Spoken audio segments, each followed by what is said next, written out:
The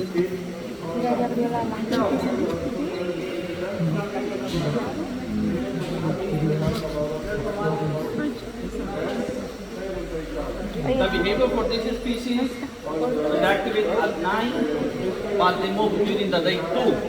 But during the day they are almost blind. But they hear and they smell very well.